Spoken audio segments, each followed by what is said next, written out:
Welcome to the presentation of a subexponential algorithm for arrival. The research I will be presenting is joint work with Bernd Gärtner and Hoang, and my name is Sebastian. So let's start with the problem called arrival. Arrival is a decision problem on directed graphs. You can see an example instance here on the right. And there are three special vertices in arrival. There is the origin O and two destinations D and D bar. Moreover, notice that every vertex, except the destinations, has exactly two outgoing edges. Now we run a train starting at the origin, I marked it here in red, to the destinations. And we want to decide whether the train will hit D or D bar. And we would call this a yes instance if the train ends up at D, and we would call it a no instance if the train ends up at D bar. And of course there are some rules to how the train has to go through the graph. So at every vertex, the train will alternate between the two outgoing edges, starting from some fixed initial configuration. So I have marked the initial configuration in red here. For example, the train is now at the origin O, and taking the first step, it would move along the active edge, the one marked in red, to V2. And at the same time, the configuration at O changes, so that when we're at O again in the future, we would take the other outgoing edge. So now that the train is at V2, it would take the active edge going back to O. And of course, the configuration at V2 changes. So now we're at O again, and we would take the active edge to V4, and the configuration changes.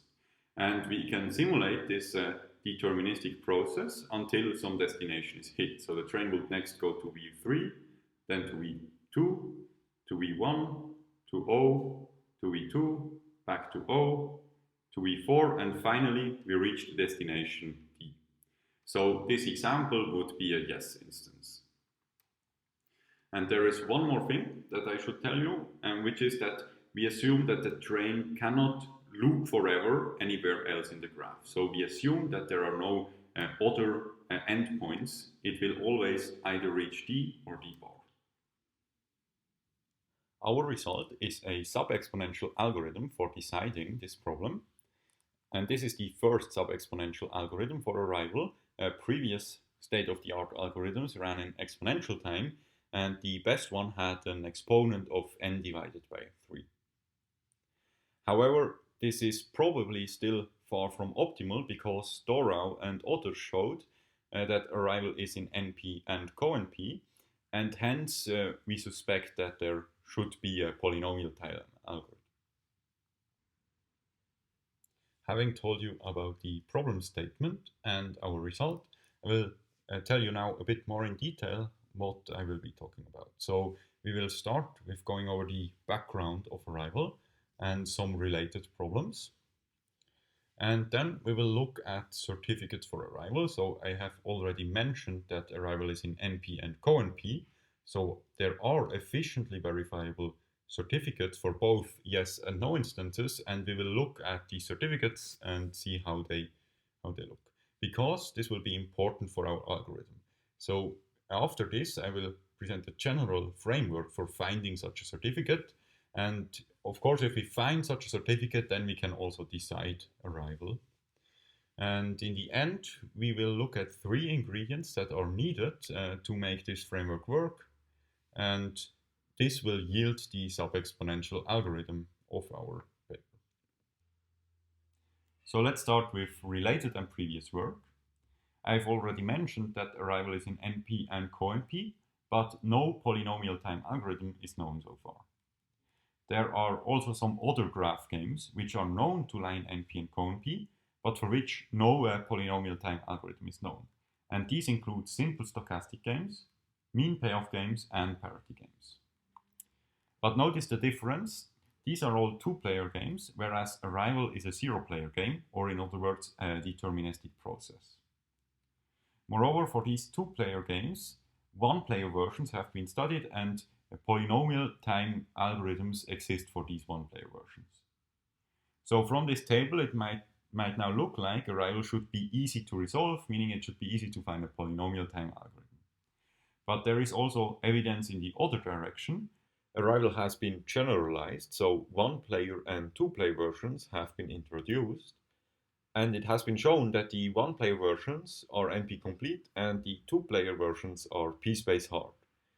And so it's really not so clear anymore whether Arrival would be easier to resolve than these other graph games. Arrival also fits nicely into the context of so-called prop machines. These are deterministic processes that aim to simulate random walks, and of course this is also a way to view Arrival. There is also a search version of Arrival that has been studied. It was introduced by Kartik, and he also showed containment in the complexity class PLS. And this was subsequently improved.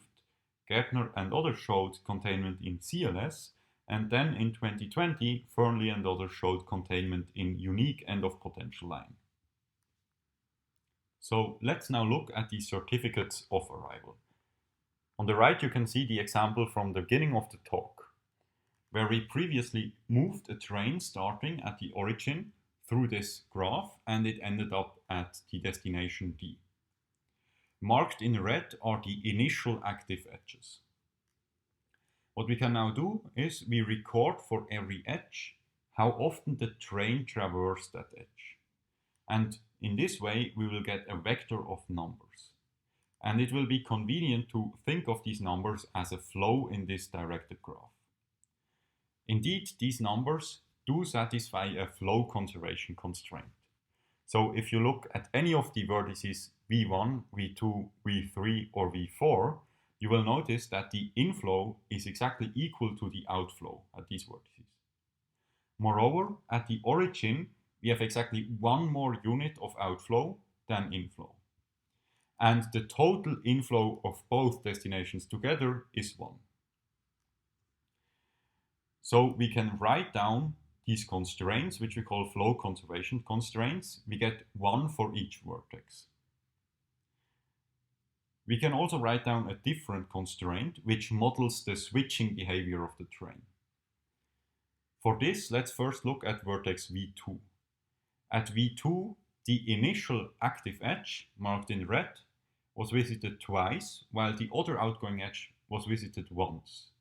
In other words, the initial active edge was visited once more than the other outgoing edge. Now let's look at v4. There, the initial active edge was visited the same amount as the other outgoing edge. And it turns out that these are the only two possibilities. So either the initial active edge was visited once more than the other edge, or they both were visited equally often. And we call this the switching behavior constraint.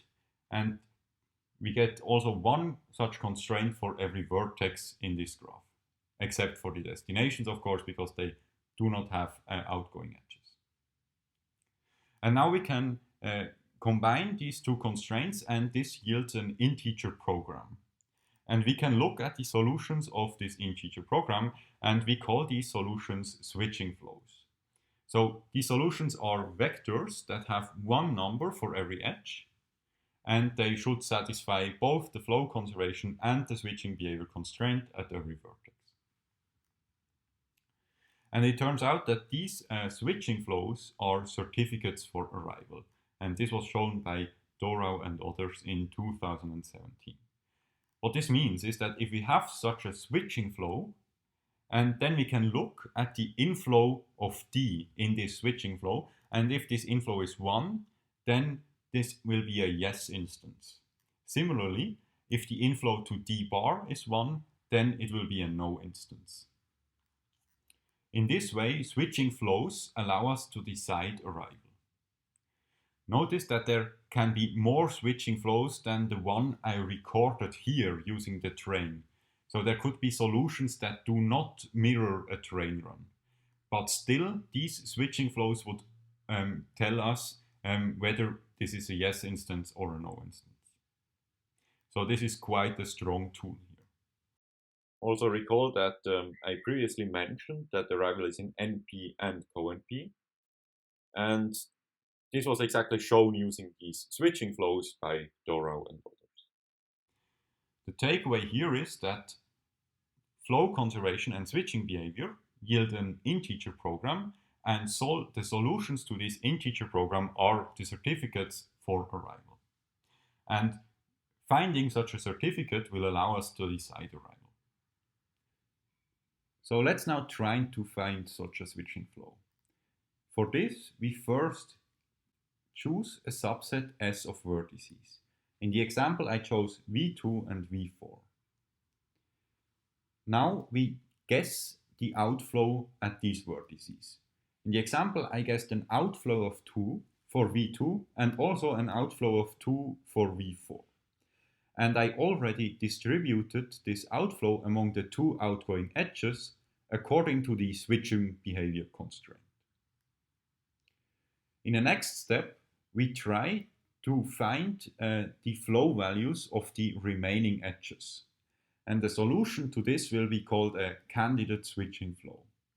This candidate switching flow should satisfy the switching behavior everywhere at every vertex, but it does not have to satisfy flow conservation everywhere, because it can violate flow conservation at vertices of S. A solution in the example might look like this. So this is a candidate switching flow. It satisfies switching behavior everywhere, but it violates flow conservation at V2 and V4. And this is allowed. In particular, at V2, it has an outflow of 2, but an inflow of 3. And V4, we have an outflow of 2 and an inflow of 1. So this candidate switching flow can be viewed as a solution to a relaxed integer program.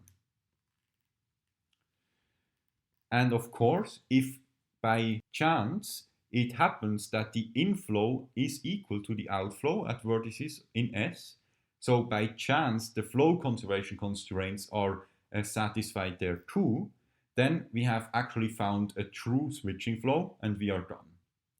And if this turns out to not be the case, then we can simply repeat this procedure with a different guess. And in this way, we hope to eventually find the switching flow. One important observation is that all candidate switching flows will produce the same inflows to vertices of S and D bar. And this is important because by this observation, it does not matter what kind of solution I find in step 3 to the relaxed integer program, the step 4 will always produce the same result. Okay, at least 3 questions arise in this procedure. First of all, what subset S should we choose? And does it matter?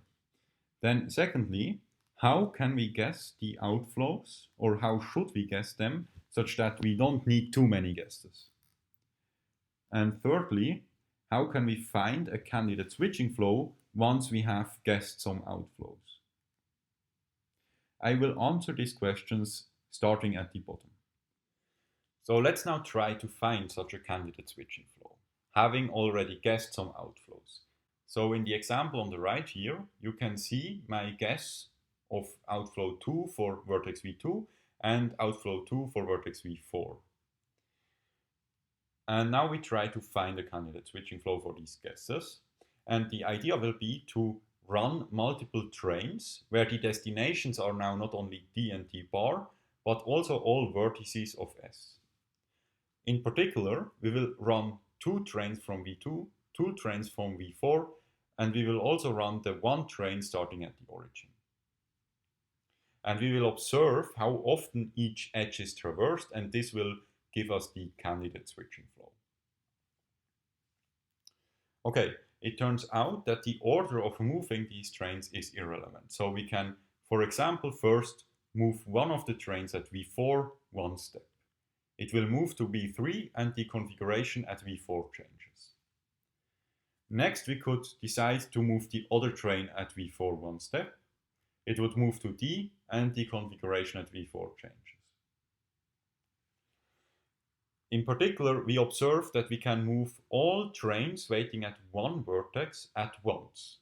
So if we look at V2 now, we can move both trains at once, like this.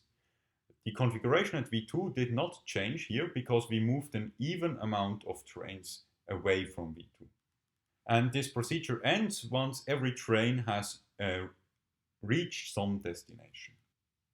It seems like a good idea to simulate this as fast as possible, to always pick the vertex with the most trains waiting and move them all by one step.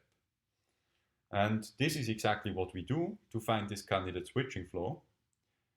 So let's now look at how efficiently this can be done. For this, it turns out we need one important observation, which is that each train takes at most n times 2 to the L steps, where L is a parameter which is the maximum distance of any vertex in the graph to any of these destinations. So these destinations include also the vertices of S. And having this observation, we get an upper bound on the number of repetitions in this procedure. So the number of times we need to pick a vertex and move all its trains.